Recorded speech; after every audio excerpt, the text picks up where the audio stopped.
Hey guys, welcome back to my channel Maya official. स्वागत है मेरे यूट्यूब चैनल में आप सभी को दोस्तों। और दोस्तों, आप लोगों को बताने आया हूँ कि अक्षरा सिंह जी अपने इंस्टाग्राम पे कुछ स्टोरी पे मेंशन किया है। गाइस देखो क्या बोला अपने फैंस लोगों से अपने आने वाले प्रोजेक्ट के बारे में। गाइस तो गाइस प्लीज़ वीडियो को लास्ट तक देखिएगा।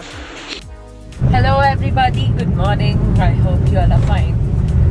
So कुछ लोगों से जितने फैंस हैं उन लोगों का मैसेज आ रहा है दैट मैंने कोई टीम बना रखी है या उम्मीद कर रही है आप लोगों को कि मेरा गाना सम डे पे आने वाला है और एक हफ्ते में या whatever, I don't know. But मैं आप लोगों को बता दूं कि मेरी कोई टीम नहीं है। मैं खुद ही मेरा गाना आने वाला होगा, बहुत जल्द आने वाला है देवी गीत। और मैं खुद आपको बताऊंगी, अपना पोस्टर अपडेट करूंगी ताकि आप लोगों को पता चल जाए जल्दी। हाँ, बी अवेयर। वीडियो पसंद आए तो गाइस प्लीज़ सपोर्ट कीजिएगा इस चैनल को ज़्यादा